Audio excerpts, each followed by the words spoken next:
Did you know that St. Luke's University Health Network, based in the Lehigh Valley, Pennsylvania, has been recognized by the U.S. government as the highest performing health system in the United States for quality? You heard right. St. Luke's #1 recognition affirms our status as the top leader among the most respected healthcare providers in the nation, including Houston Methodist and the Mayo Clinic. To state it simply, if you want to receive the best care when you go to a hospital, come to St. Luke's. Welcome to the 5 o'clock show. It's time for Common Sense. Now, it's Katz and Cosby with John Catsimatidis and Rita Cosby, standing for truth, justice, and the American way, bringing common sense to the world. Now, here's John Catsimatidis and Rita Cosby. Breaking news, WABC. And big breaking news here on Katz and Cosby. First off, there was a shooting at a San Diego mosque. We're going to fill you in on that. And President Trump now coming out and saying that essentially there was an attack planned against Iran tomorrow. And he was asked to call it off by three countries in the Middle East, UAE and Qatar and others. And he said he's going to oblige by that. So this is a big deal, John. Lots of stuff happening. I mean, there's no shortage of news today. Yeah. And there's so many, the good news is there's no war tonight. Yeah, that is the good. And we'll see. Look, maybe there's some breakthrough or something that they're hoping to do. But you could tell also, John and everybody, that Trump is fed up. He's totally fed up because he said the last proposal that Iran gave them was completely unacceptable. That this is not something that he would partake in. It had nothing to do with nuclear. And that's, of course, the big thing, that they cannot get a nuclear weapon. And in the studio with us today, we have Judge Richard Weinberg, and we have George Venizelos, the assistant director in charge of the FBI for 4 years in New York City. And, welcome, Judge. Welcome, George. Great to be here. Well, I mean, there's so many things happening, I don't know where to begin. By the way, my daughter gave me a story the other day. Sunday, that Hollywood is up to its old tricks again. Yeah, by the way, we have a little Greek music, too. Let's do it. Here we go.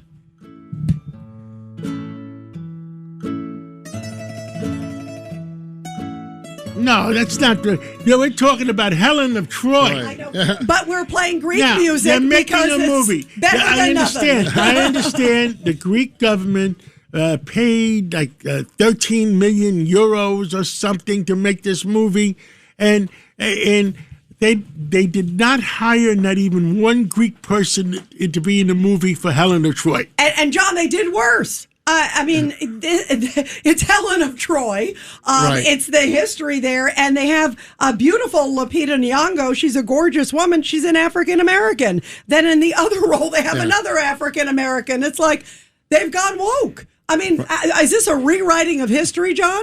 Hollywood?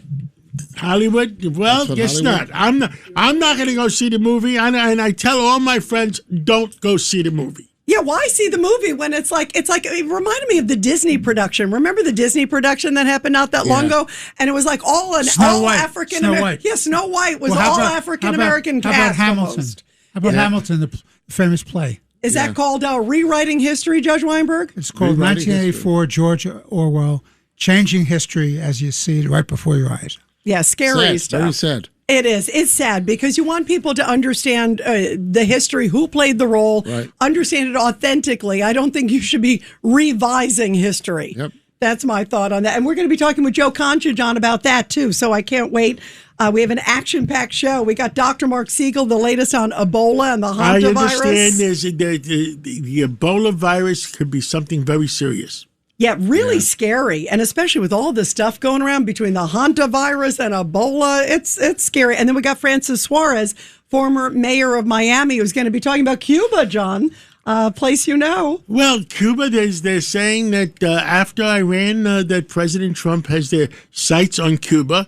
And look, all the Cuban diplomats have said to me that they want peace, they don't want war. Let's see. This is an interesting time that's going on. And they're, of course, saying, blustering. Also, we're hearing a lot of blustering from the Iranian side today, too. And then we also have Ari Fleischer, you guys, coming up, who's going to be talking about the big race that took place last week. And also tomorrow, you got Bruce Ken Massey. Blakeman wants to call in, too. Yeah, Bruce Blakeman's going to be calling in about the LIRR so strike. So we got the Cuban mayor of Miami, the former Cuban mayor of Miami. We have Bruce Blakeman wants to be governor. We got Joe Concha to talk about, I guess, Helen of Troy. That's not really the Helen of Troy. I mean, it's the darker side of Helen of Troy. It's the rat version. Yeah, I mean, the Hollywood version. And you guys, and joining us now, we have Bill O'Reilly, the great Bill O'Reilly, a mega nonfiction author. And Bill, you've got a lot you want to talk about. He's not in Ireland yet? Oh, yeah. When are you leaving, Bill? Did you leave, or where are you? No, I'm leaving on Friday. You are? Okay, so again, fill us in on that trip, because that sounds very awesome. Yeah, we're also going to go to London, where they're having a civil war now between the traditional British, some call them racist, and the immigrants. And it's pretty nasty. So I'll be doing a special report for News Nation on that after I get out of Killarney, one of the prettiest places on the planet. Well, that sounds great. And in the meantime, you obviously went to China. Everybody talking about this new news of him going and visiting, and China saying they agreed with President Trump. At least this is what President Trump has said, and they haven't disputed it, that Iran can't get a nuclear weapon, that they shouldn't be blocking the Strait of Hormuz. So where is this going with all this new news with President Trump? I don't really get anything out of the Chinese. I talked to them on the phone Wednesday. And, the Chinese culture is a different situation where we in America, we like to break the news, have the headlines, and discuss things. They don't do that in China. For example, if there's leakers here all over the place, and there always has been, if you're a leaker and you're found in China, they execute you. So, they're just not going to put out anything. I wrote a message the other day on BillO'Reilly.com and said the military action was, forthwith. And I did that this morning. I posted about 5 a.m. And I thought it was going to happen today. And then about 3 hours ago, President Trump came out and said, no, I'm not going to do it today because the Saudis and some of the other Gulf states have asked me to delay. There's new negotiations. How many times have we heard that? But it was on the board for today. And there would have been a bombing of all their communications facilities. So if you had a cell phone, you would not be able to get cell phone service in Iran. And they just cut them right down. They were going to do a whole bunch of military action, not infantry, but from the air and from the sea. I think that President Trump is doing a service to the world by giving it every chance. But at this point, the Iranians, they I don't know whether they care or not, or whether their country's decimated. And China's not going to do anything about it. China will say, yeah, we'll help out. Like what? What are you going to do? They don't. They never have. That's not what they do. So I'm not expecting Beijing to step in any meaningful way. Yeah, but it's not that the Iranians don't care about their country being decimated. It's a bunch of few individuals that are temporarily in charge. Yeah, but they run it because they got an army of 200,000 plus a Revolutionary Guard. You don't need much more than that to control your population, most of whom live in Tehran.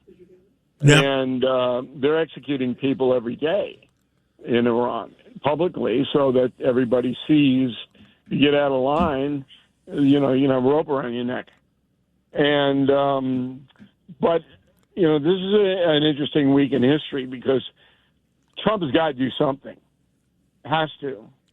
Because he's watching his legacy dissolve now. And that means a lot to him. Bill, you brought up communication sites, and a lot of people have talked about Karg Island and some of these others. Kind of describe what could have happened. And I guess, you look at some of the other key infrastructures. I mean, the IRGC, why not go after some of their main command and control? Because they don't know where they are. Right. That's a big problem. Right. One of the reasons it happened in the first place is because the Mossad had pinpointed where the mullahs were going to be. They were all in the same place. So we went in and wiped them all out. And then now there's more mullahs, no shortage of mullahs in Iran. And it's not that easy. It's a hard play. I understand it. I've been to that area. I covered the wars in Afghanistan and Iraq, and I've been there. I know what it is. Because they play to their, what they call the Arab street, and they don't want to be, seen as weak and all that. But I think there's a chance now with all the Arab states aligned against them. They don't really have any friends, Iran. No, anybody, maybe Putin, but Putin's got his own problems over there. But no matter what, President Trump knows he's got to do something. You just can't allow it to go on much further. Yeah, I agree. I mean, he looks at all the numbers. He looks at the time. And also, on the flip side, it looks like the Iranians, Bill, are just buying for time. I mean, they're just kind of keep straggling. This is what they do. And also, they know the politics here in the United States. How much do you think that that's their equation? Well, if they come in with another foolish solution, then President Trump is just going to basically show it to all the Gulf states and go, enough, we had to move in. And that's what will happen. So Iran's right on the cliff now, right on the dagger point. And they got to come in with, and it's very simple. You got to stop your Iranian enrichment. Got to let inspectors come in there on a routine basis to see what you're doing. And then you got to get out of the Straits of Hormuz and let international traffic. That's it. This is not very complicated as far as what Iran has to do. And the fact that they haven't done it yet, very disturbing. Judge Weinberg. Bill, what about cutting off support of these terrorist networks? The Houthis, Hamas, Hezbollah. How about that? How about Trump's commitment that help is on its way, we have your back? What about those? Aren't those issues as well? Judge, you can't really, I mean, I don't want to be pessimistic here, but these are people who live in tents, okay? It's not a central authority. Even Hamas, I mean, they just live in tunnels. So, yeah, they're going to get cut off to some extent. They've already been. But can you rely on that as a solution to the problem? I don't think so. There's always going to be worldwide terrorism, unfortunately. That's one of the reasons I'm going to London. Because the British government is befuddled. They don't know how to handle it. And so the country is now divided between the people who go, look, you're wrecking our country. We got Sharia law all over London. We got people who won't integrate, who won't obey the police, who are anti-Semitic. That's huge. And you're wrecking us. I lived in London for a year, so I know the turf. And then you have the other people who say, no, this is a free country. We can do what we want. And they're almost at war there. I mean, literally. I think we're getting there in New York and California. It's possible, but we don't have the population that they have as far as Islam is concerned. We have a below 2% population here, so the numbers aren't there. But New York City's got another problem. 40% of New York is foreign-born. 40%. And that manifests itself in a lot of ways, particularly with the anti-Semitic stuff. So all over the world, Israel is despised almost by everybody. And it's horrible if you know your history. I mean, my God, these people don't have a right to protect themselves? Insane. But they are despised. And that attitude is dominant in England, and it's here in New York. We've seen it time and time again. Well, you have the mayor of this great city announcing that he's not going to the Israeli Day Parade, and what he's going to do is recognize the so-called horrible day when Israel was first created in 1948. They have a term of art for that, which I have forgotten the name. Nakba or right. Yeah, they have a day where they celebrate or recognize it's a day of shame, a day of outrage, and with the founding state of Israel. They've never recognized the existence of the state of Israel created by the United Nations in 1948. They've had numerous opportunities throughout history to have a two-state solution. They've repudiated time after time after time. On October 7th, when they did have a ceasefire, they went to war and slaughtered all those innocent people. And the people they slaughtered, by the way, were people on the left who were a bunch of peaceniks at a music festival. So much for a two-state solution. Well, the president has done the most to make that happen is President Trump. So very close to the Abraham Accords, very close to having normalized trade relationships with most of the Arab countries in Israel. And that's why Iran ramped it up. That's the core reason they ramped it up, because they don't want that. And as much trouble as they can cause to divert attention away from that détente. Now, other presidents have tried. Arab Spring, Obama, Carter tried, got humiliated. But Trump's been the most effective in bringing the Arabs to the table and saying, look, what good is this doing you? It's not doing you any good. So let's knock it off. And he was so close. Yeah. And the thing that bothers me is if you go out on the street and you ask New York City school children about Israel, they don't know anything about it. I mean, they don't know. I mean, I wrote a book called Killing the SS, and you had 6 million Jews murdered by the Nazis, but you had another 5-6 million Jews who had nowhere to go. Nowhere to go. No hometown. Everything was obliterated. Well, where do you expect them to go? All right, and they were still being terrorized by Eastern Europeans. That didn't go away, even though the Nazis were defeated. Nobody really wanted the Jews, including FDR. And so what are they supposed to do? And then when they get there, thanks to Winston Churchill and Harry Truman, those are the two titans that made it all happen, then they're under the gun, literally, from then till now, with people trying to destroy them. And the New York Times and all the stuff that we're seeing played out on a daily basis. Well, I mean, come on, just use your head. You had nowhere to go.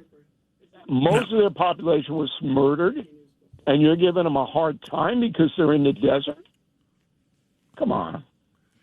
Bill O'Reilly, I hope you'll be calling in from Ireland and London and keeping all America informed of what the heck is going on. Yeah, I hope I'm not banned in London. You know, they're banning people now that speak out and they don't like what they say. Uh-oh. No, they put them in jail besides. You guys will be the first to know. We'll bail you out. We'll bail you out, Bill. we Bail you promise. out, Bill. Yeah, it's hard to ban me. And Bill, if you have time, call in. We'd love to hear your thoughts from there. That'd be awesome. We'll talk next Monday. Let's see. Next Monday, I will be available. So good. We'll set that. We'll set that up. I'll be in Ireland, but a lot of anti-Semitism in Ireland, and those kooks over there, they got the same thing. Yeah. Well, the British just slaughtered them. We can't wait to hear your reports from there on the ground. There's a lot of trouble spots in the world right now, so definitely keep us posted. We really, really appreciate it. And travel safe, Bill. We can't wait to hear about it from there. Thanks very much. Okay, guys. Thanks for having me. Thank you. Thank you. And now, you guys, we have some breaking news. Breaking news, WABC. What is going on with the Ebola virus? There's some reports about that. Also, a case of salmonella, and also the hantavirus. It's like everywhere. Joining us now to talk about all of this is Dr. Mark Siegel. Dr. Siegel, talk about this. Now people are worried about the Ebola virus. Well, the issue with the Ebola virus, and we keep having Ebola outbreaks every few years, believe it or not, but the one that we have the vaccine and the treatments for is Zaire, and this is a different one. It's a different strain, so it's not any worse, but it's a pretty deadly virus, but you have to get it from very close contact. And in a place like Africa, where it's, the healthcare system in many areas doesn't exist, and it's very poor, and people don't know how to isolate when they're sick. So you're seeing it spread with over 200 cases and 80 deaths.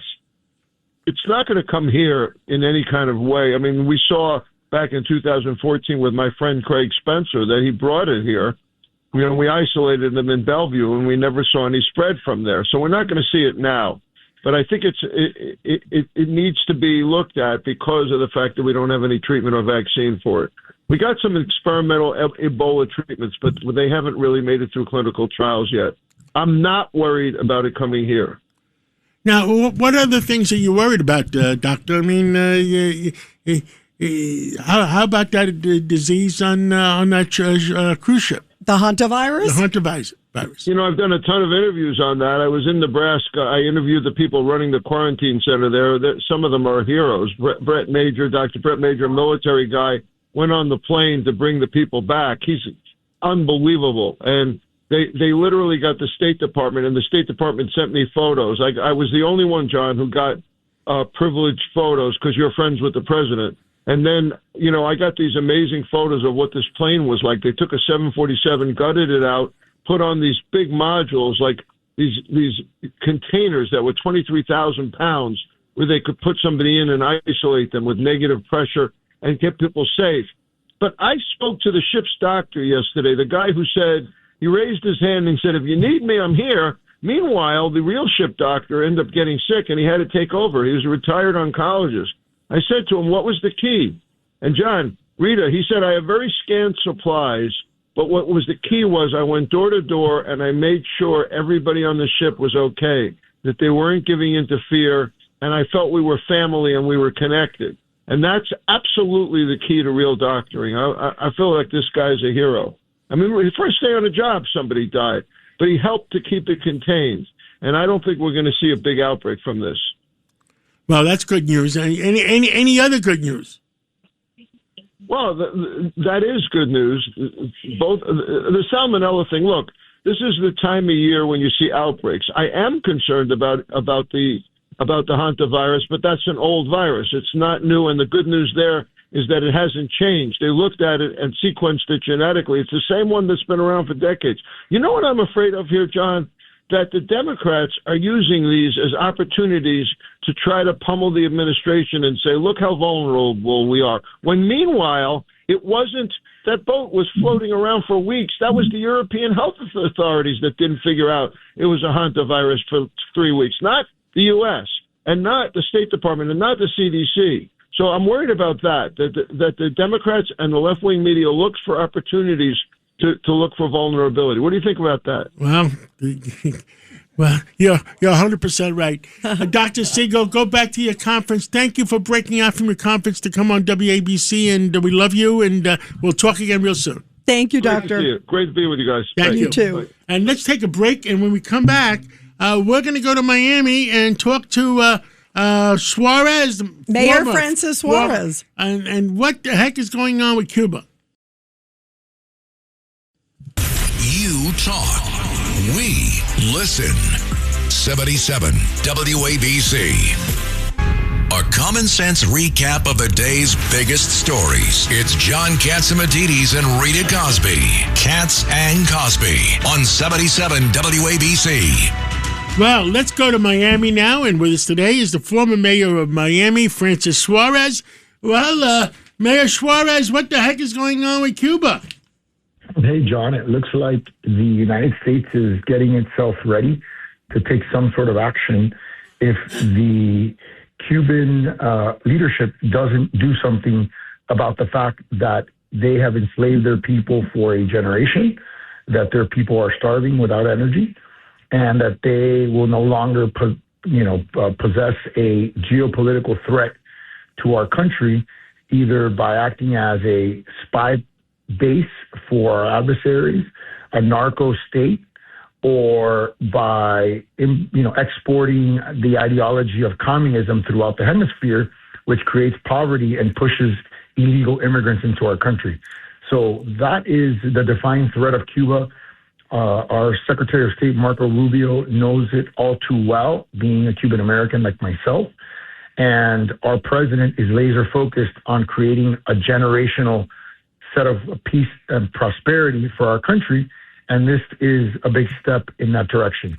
Mayor Suarez, there's talk around that the Department of Justice wants to indict Raul Castro. What is that about? What are is there any specific item they want to indict him on? Yes, that relates to his order to shoot down defenseless Brothers to the Rescue pilots, which were Americans, that were simply dropping leaflets in international waters, and they were gunned down cold and callously by Raul Castro, by Russian MiG planes that shot them down out of the air. These are defenseless airplanes that do not have any offensive capability. They were Cessnas, and they're going to hold them accountable. And it's very similar to the action that the United States took in Venezuela, where Maduro was an indicted co-conspirator, narco-trafficant, and they used that indictment to go get him. So I think the U.S., the president, have been very, very clear, been very straightforward with their strategy. And their strategy has been clear and courageous and sort of coherent and comprehensive. And it's, listen, we're going to continue. I call it the boa constrictor strategy. We're going to continue to constrict you as a boa, and we're going to keep putting the pressure and elevating the pressure and asphyxiating you, and while we negotiate. And if you doubt the resolve of this president to take action to keep Americans safe, you haven't been paying attention. There was another story in the papers that they were preparing. They had drones and they were threatening your home city of Miami. Was that fake news, or was that? Where would they get the drones from? Well, and the story was, you guys, was that they were buying them. That Cuba, Mr. Mayor, was buying them what? From Russia and Iran. Yeah, exactly. So how were they? Are they able to buy them? So I'll say three things. I've seen the drones. I've seen what they look like, number one. Number two, Russia and Iran are our adversaries who are in drone conflicts as we speak. So it's not surprising that they will be selling that technology to another one of our adversaries. And there were further reports that there were Iranian advisors that were advising Cuba how to penetrate our defenses, similar to how Iran has able to maintain control of Hormuz and strike some U.S. military bases. So that they were sharing information was part of the very detailed reports. And look, can you remember the last time the CIA director was sent anywhere in the world to issue a warning? I can't remember it. And so the fact that the CIA director went in person, that was public and publicized, I'm sure he goes privately and clandestinely around the world, that sends a massive message. And if you look at his social media, you can go on his social media right now. I would urge your listeners to do that. Go on his social media right now. He says, do not make the same mistake that Maduro made. He puts it on his social media. So again, the United States is not mincing words. They're not trying to be cute. They are being very transparent in what their intentions are. And I think the reason why they're doing it is because, again, they want to shut down a proxy base for our adversaries. They want to shut down this narco state, and they want to shut down the main exporter of the antithesis of our ideology, which is communism, throughout the hemisphere that propels poverty and illegal immigration into our country. Judge Weinberg. Mr. Mayor, good to talk to you again, sir. Is there any kind of opposition that's responsible and centrist and common sense and believe in freedom and democracy who can take over Cuba? You mean like a Maduro replacement, sort of? Yeah, well, Rodriguez is part of the team, so we made a deal with her, and that's swell, but she's still a communist, and she's still Maduro's handpicked person. Is there anybody in Cuba who can come to the fore? Look, I think that there's widespread protest from the Cuban people, number one. There's all kinds of very prominent political dissidents in Cuba, many of which are in jail right now. And that's one of the things that I'm sure the United States putting pressure on the Castro regime, on the Diaz-Canel regime to fix immediately. But I think what the Trump administration has figured out or has sort of articulated as a strategy is it's very hard to do regime change immediately, right? You saw what happened in Afghanistan under Biden. You saw what happened in Iraq, right? When a country's not ready for democracy, and you're talking about Cuba that hasn't had a democracy since, for a long, long time. This is not a country that you can just flip a switch and say, hey, we're going to go to democracy tomorrow. So how the U.S. goes from, holding people accountable. They just sanctioned some of their generals, assemblymen, and party members as well, knowing that, these people are the people that have the country's wealth, billions and billions of dollars in the country's wealth, when most people live off $5,000 of per capita income a year. That is what we know that the United States has to contend with. You're talking about a broken infrastructure, a broken people, no private sector industry. So it's very hard to flip a switch and create a democracy overnight. I'm sure that that's going to be the ultimate goal, just like it will be in Venezuela. I don't know how they're going to deal with or who they're going to deal with if they find if Castro doesn't leave and they have to take him out like they did with Maduro. I think the situation with Delcy Rodriguez in Venezuela is a realization that the U.S. government has to help rebuild the economy quickly, right, through getting oil assets deployable and operational and getting the economy going so that there's assets that the people can actually use to create a real economy. And then you deal with the transition to democracy, which takes time, but I don't think it'll be a very long period of time. Well, thank you, Mayor Suarez, for coming on today, and looking forward to catching up with you again real soon. And keep your eyes open. Let us know. Text me anytime you know something that at least a couple million Americans should know. Thank you so much. Thank you, Mr. Mayor. Happy to be with you guys. Thank you. Thank you all. And now the top news of the day, sponsored by Goya. It's the top news of the day, sponsored by Goya. Here's Rita Cosby. And guys, here are some of the big headlines sponsored by Goya. President Trump says he has been asked by the leaders of some Middle Eastern countries to hold off on a planned military attack against Iran that was set for tomorrow. President Trump says the leaders of Qatar, Saudi Arabia, and UAE told him, quote, serious negotiations are taking place with the potential for a peace deal. We'll see, obviously. And also the other big story we talked about at the top, you guys, reports say that 2 suspects are dead in the shooter situation near the Islamic Center of San Diego. San Diego police say the threat has been neutralized, but are releasing few details at that time. And of course, we'll keep you posted as we get more. And John, we have coming up, Ari Fleischer is coming up. Well, let's take a break first, and then we'll have Ari Fleischer, and we'll find out what the heck is going on. You're commuting home with Katz and Cosby. Now, here's John Katzimatidis and Rita Cosby on 77 WABC.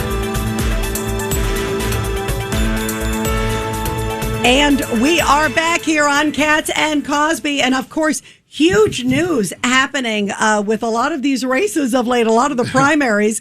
Over the weekend, there was the big one in Louisiana, Bill Cassidy, who voted to impeach President Trump. Well, it's see ya for Bill Cassidy. No, how do you say it? Payback time. Payback time. Yep. He came in number 3, John, in the race, for the primary there. And the Trump-backed candidate handily came in number 1.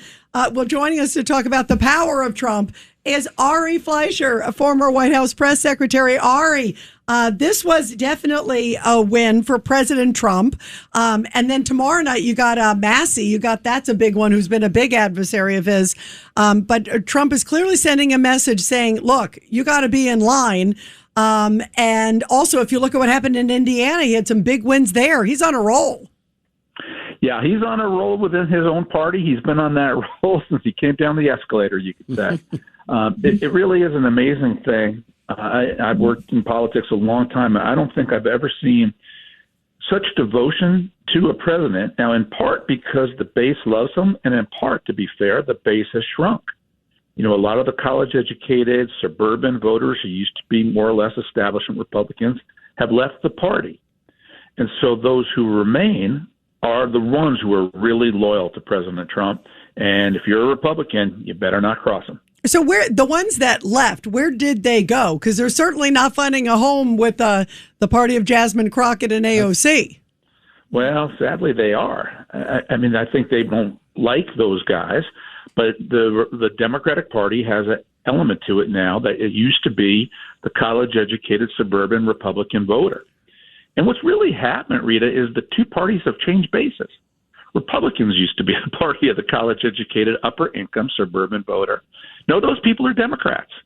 The one group, Harris, did better than Biden. You mean the ones protesting at Black Lives Matter and everywhere else? Oh, yeah, the No Kings people. Yeah, all those gray-haired, blue-haired, purple-haired. They were kind of the Republican suburban base. And the college grads. Republicans are now the party of the working class, blue-collar voter. And so that's been the change. And those voters are very loyal to President Trump. It's a new day in politics to be a Republican. And we have George Venizelos, who was with the FBI for decades. Yeah, I agree with you wholeheartedly. And I think the future is what I'm worried about. These young kids, will they come around and come back?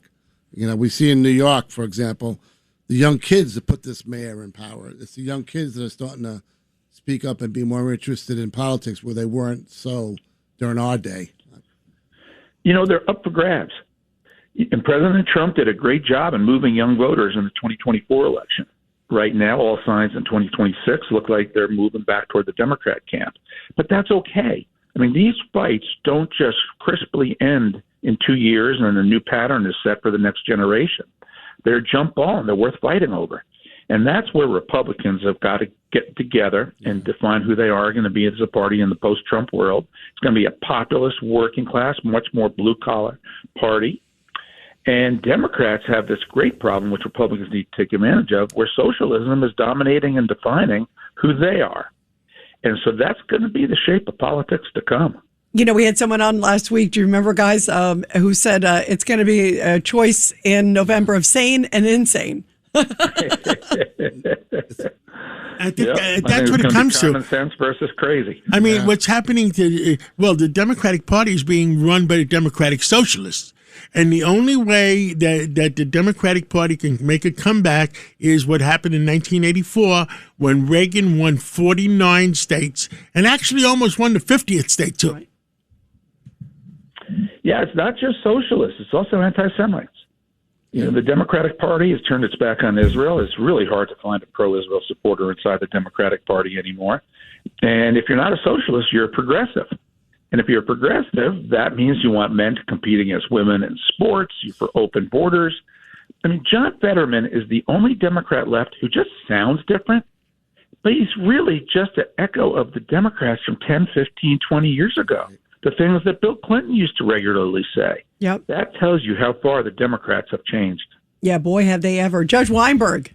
All right, good to talk to you again. So what do you think is going on in California? Does a Republican have a chance of winning the gubernatorial election? Can we have a mayor who's a Republican in L.A.? Well, it sure looks like Steve Hilton, one of the two Republicans running for governor, is going to make the runoff. The top two finishers running against each other. Is there a chance that the Republicans, because the Democrats are so divided, can get the top two spots and lock out the Democrats? I don't think so. I think that's too much of a wish come true, and it looks like Hilton is pulling ahead a little bit in the Republican primary. But, boy, would that be a massive blow to the Democrats. So much that Gavin Newsom has already said that he's got a plan for, in case that happens, how to prevent it from happening, even though that's the law of California. How does he do that, Ari? Yeah, he didn't say, right, what his plan was. He said, I have a plan, right? But then he didn't reveal what it was. Well, the smartest betting I've seen is they're going to rush something that goes to a referendum that would allow them, the voters, to say, no, we're no longer having the two-party system. But I think it's going to be kind of like the two top leader system. I think that's going to be kind of like Virginia, and it would get struck down in the courts because it's just such a blatant. But how do you impact the primary? Eliminate an election. Yeah, how do you impact when you have the election and you have the jungle primary, which would bring you the two top voters? How do they do it in a referendum in November retroactively? I just don't see that. That's the point. It's the retroactive. That's where I think that I don't know how they can do it. But, it's California. California courts and their California governor. And Ari, I know you're not necessarily a fan of the redistricting, but I got to get your reaction to some of the rhetoric out there. I was watching over the weekend, and you could see now the next one is South Carolina. Of course, we know what happened in Virginia. That got shot down for the Democrats. When it looked good for them at first, remember when it first was in their favor, they went, oh, this is great. And then when the Supreme Court came in, oh, this is terrible. The latest now in South Carolina, and it's the Jim Clyburn seat, they're calling it Jim Crow 2.0 because the Republican, I mean, come on. It is so like, but boy, if they could have carved it out, they would have been heroes. Anytime they see a bird on a telephone wire, they call it Jim Crow 2.0. There's nothing they don't call Jim Crow 2.0. Look, I'm 100% in favor of the Supreme Court ruling that said you're not allowed to discriminate when you draw a line on the basis of race. You cannot have majority black districts by design. I'm 100% in favor of that, and much of the redistricting now is in reaction to the court ruling to properly draw lines that aren't based on discrimination. That's what's happening in many of the southern states. That's what just happened in Tennessee, South Carolina, as you just point out. What I'm not a fan of, Rita, as you know, is redistricting every 2 years by whoever is in power just to keep power. Redistricting outside of a court order ought to be every 10 years after the census, because I think even politics has to have rules. And we can do all this again in 2028 and then 2030 and 32 and 34 and 36. I just don't see how that's good for anybody, and I'm still for the few things that unite us as a country. And one of them is... it still bothers me. It still bothers me that we're counting migrants into the census where I mean, it just doesn't make sense that they could count the migrants into the census and you have more congressmen in a blue state because of that. No, I agree with that. But bear in mind, a lot of those migrants are coming into Texas or Florida and other places too. So it's not as if, despite the good efforts of the governors down there to send them to blue states, so the blue states realize what was happening during the Biden years, they're not only going to blue states. But I agree with you 100% that for the purpose of deciding who is a United States congressman, however many foreigners are in the United States, should not count. 100%. Well, Ari Fleischer, thank you for coming on. Thank you for speaking out for America and the American citizen. And we'll talk to you again real soon. Thank you, Ari. My pleasure, guys. Always great to be with you. Let's go. General, you want to bring in General Holt? He's on. I love General Holt. You know that, John. Brigadier General Blaine Holt, retired C-17 commander and also former deputy representative of NATO. I remember that. Look, I say it in my sleep. Brigadier General Blaine Holt, it's great to have you here. Boy, so much going on with President Trump. And especially now, did you hear the latest that he came out and just confirmed it, that he told the military to hold off on planned strikes for tomorrow because a number of Arab countries have said they may be closer. There's some development with peace. What do you make of that? Well, first off, I think it's important to note that the feeling is mutual, and I love you all, too. Thank you. Thank you. Send flowers. Send flowers. Oh, no, they're already en route. Did you not get them? Shoot. I thought they were from George or someone else. Okay. So here's the thing. Yes, this is great. The president is being unpredictable. And when you have an enemy, an adversary that's hell-bent on keeping their ability to develop nuclear weapons and somehow stay in power by any means, what a fly in the ointment President Trump is being, because the war is on, no, it's off, no, it's on, no, it's off. But there's another great benefit here.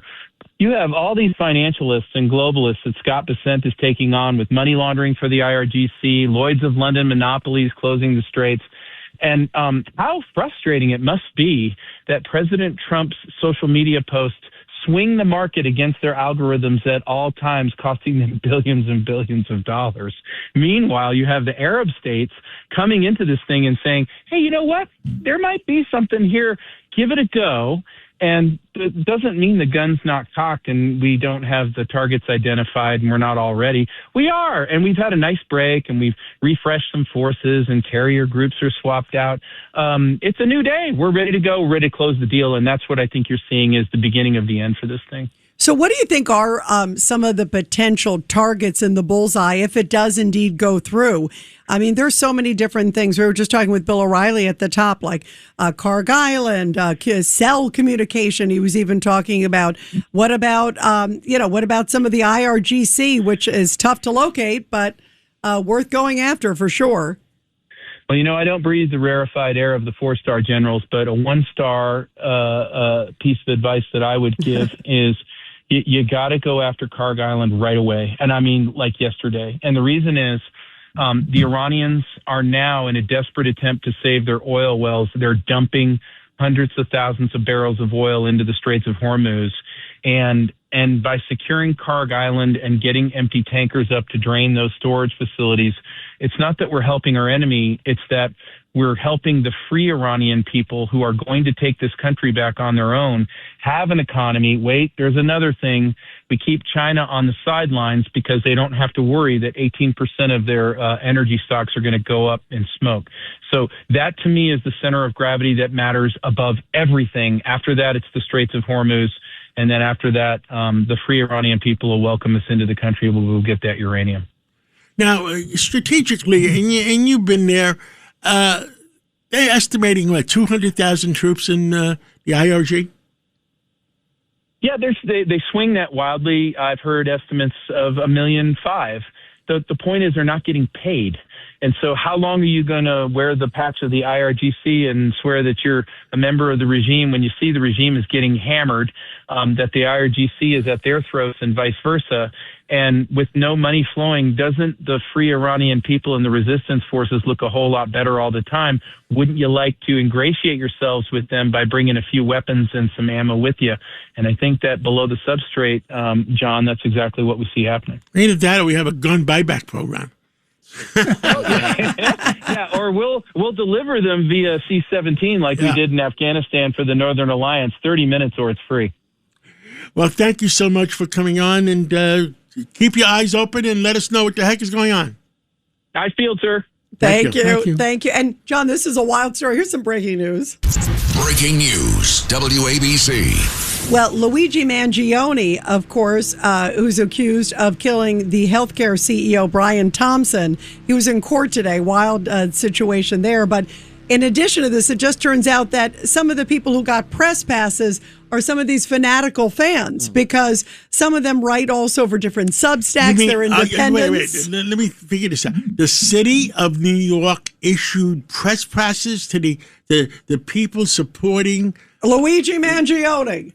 You got to be kidding. Yeah, the problem is, John, everybody's a journalist these days. Gosh. So they were writing they had their own little Substack, and that kind of qualifies as them being a press person. So they were walking around with these press passes, and meanwhile they're saying blank Brian Thompson, who is the CEO. Oh my God. So, I mean, how disgusting is this? But they were parading their little press pass that they were in court today. Oh my how God. Frightening is that, John? I think we could make a Bizarro World comic book about New York City right now. I think we could. Oh, 100%. My goodness. Oh, my. And, John, I understand we got calling. And speaking of New York, we got Bruce Blakeman, I think. Why don't you bring him in?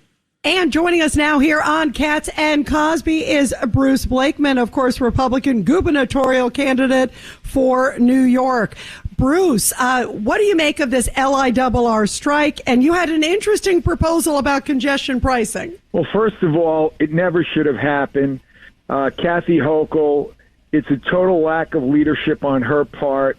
The fact that she is blaming everybody for this strike when it's really her responsibility. She heads the MTA. It's a state agency. And where was she at the negotiating table? I'm told she never showed up at the negotiating table. She waited to the last minute.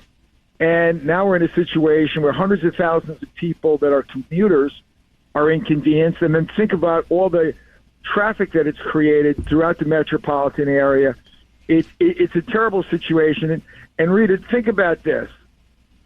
If you are a business person and you are negotiating with your union and you're claiming you don't have enough money, but you give a raise to all of the executives in your business, what do you think the union workers are going to want? This is a situation where Kathy Hochul gave billions of dollars away to illegal migrants. They're not New Yorkers. They're not even American. And they come to New York to get free housing, free food, free transportation. It's cost the taxpayers billions of dollars. And then when she goes to the unions, I don't have enough money for your workers, of course, they're going to say, well, you just gave billions of dollars to migrants. You just gave billions of dollars to Zohran Mamdani so that he could close a budget gap in New York City. But you don't have money for us? We don't believe you. So she's not believable, and that's why we're in this mess. You know, Bruce, what do you make of also the tax on the second homes? Because that was the other thing that's coming out, where it's maybe a change from the $5 million to $1 million worth.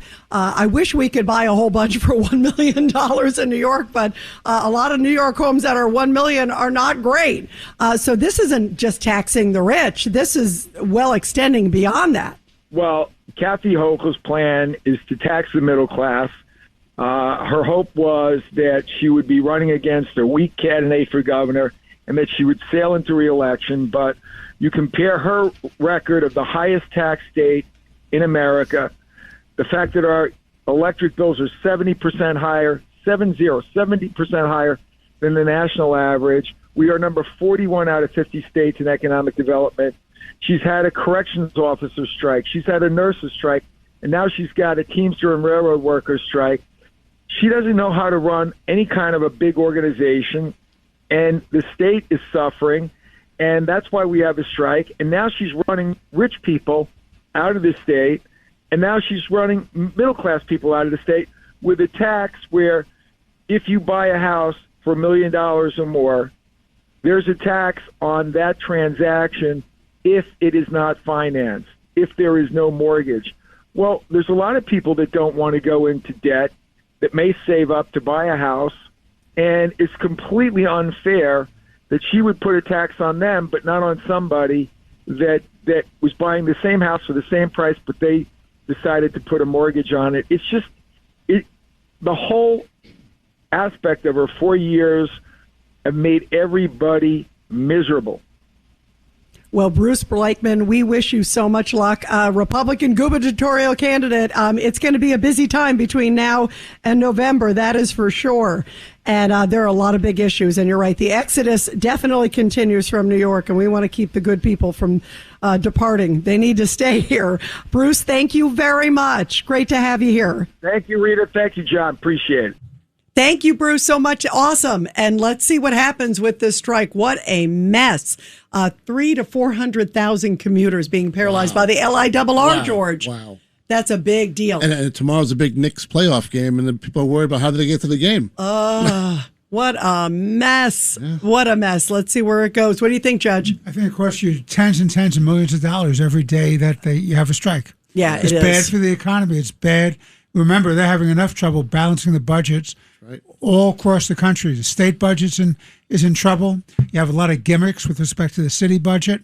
You need to have the income and the revenues. Otherwise, you're going to have a budget crisis. Yeah, and it's already a mess. Good point. Well, what I said I was on Sid's show this morning, and what I said on Sid's show, if we can't balance the budget the right way, and Moody's and S&P put us on the crap list, then it's going to be a problem. Yeah, it's going to be a problem. Further deteriorates New York. You guys, we're going to take a break. We're going to go to Joe Concha afterwards to talk about the woke odyssey, John. We can't, and we did find Helen of Troy music. It's a common sense recap of the big stories. It's Katz and Cosby on 77 WABC.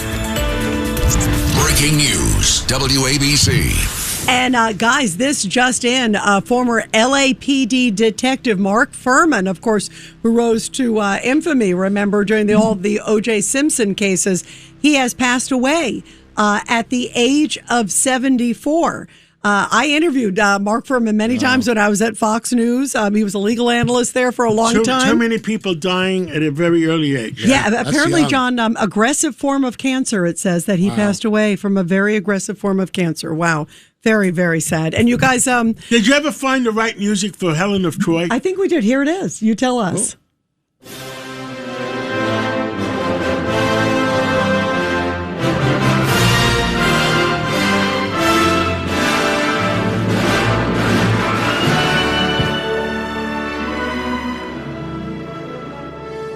That sounds better. It definitely was. It feels the official trailer. That's the official trailer. Yeah. Bravo. That at least we got it. And we're playing it, of course, because of the Odyssey film. Yeah, I mean, this is incredible. The film you were watching a little bit on 60 Minutes. I understand right? the Greek government paid for it. Big money. And there's almost zero Greeks in the movie of Helen of Troy. I mean, didn't they do shows like that? Was it the Dallas they did it with woke culture, or was it Denver Carrington? Yeah, I think you're right. It was like they were all gay, right? I think. And I don't think it was filmed in Greece either. Yeah, I think they did some of it. Very because, little, I heard. Yeah, because they had to do it to get the discount, the tax deal from them. But they put in all this massive amount of money. It looks like barely any Greek actors. And also they have Lupita Nyong'o. She's very good. She was in 12 Years a Slave. She's a great actress. But she's the one who they picked as Helen of Troy. Yeah, George, come on. At least try You're to make Greek. it. Come on, George Venizelos. What do you think? Yeah. No, at least try to get somebody who looks like the character. Right. But it's part of a disturbing trend, you guys. Don't you think, Judge? I mean, you're sitting there. You brought up Hamilton before as a great example. I take judicial notice that Alexander Hamilton was not African American. Let's be really clear. None of the founding fathers were African American. I don't hold it against them. That's just a historical fact. History counts for something. Yeah, and when you do this, it just minimizes it, too. It looks silly. Well, they're going to bring back a movie from the 14th century claiming the earth is flat. Exactly. That's about right. And Elon Musk, by the way, came out over the weekend, and he was blasting it, saying that this looks totally out of line. I agree with Elon Musk. He says campaign against Christopher Nolan's The Odyssey, which has found its central voice and send billionaire Elon Musk. This is Alec Baldwin now mocking Elon Musk. So it's become this big thing. But Elon Musk came out and said, why are you doing this? Why are you destroying the Odyssey to just be, quote, politically correct? So bravo to Elon Musk. Christopher Nolan should stick to Batman, the trilogy, right. The best Batman ever, great show, wonderful, and let the record reflect Batman was not African American. Now we know. I mean, it's really preposterous when you sit there and you see. And of course, now they're all going. It's this big thing on social media because now they're going after Elon Musk saying, be quiet. But somehow this doesn't look like the real Odyssey. Come on, you guys. Greek lives matter. Absolutely. Yes, absolutely. And guys, what do we all stand for? You know what? We'll join the picket line with you. All right. We stand for truth, justice, and the American way. Woo! Woo! Thanks for listening to Cats and Cosby with John Catsimatidis and Rita Cosby. You can hear Cats and Cosby weekdays at 5. It's the 5 o'clock show on 77 WABC. If you like the podcast, share it with your friends and listen anytime at WABCRadio.com and download the WABC Radio app. Hit that subscribe button on all major podcast platforms. Plus, follow WABC on social on Instagram, TikTok, Facebook, and X. See you next time for a new episode so you never have to wonder. What the heck is going on here? Get ready, Staten Island. It's time to celebrate 5 years of Ferry Hawks baseball. Tuesday, May 19th at 10:30 a.m., it's morning baseball. Wednesday, May 20th at 6:30 p.m., have a pawsome time at Bark in the Park. Thursday, May 21st at 6:30, it's Pride Night with $5 Bud or Bud Light draft beer. Individual game tickets start at just $12. Visit ferryhawks.com now to lock in your seats.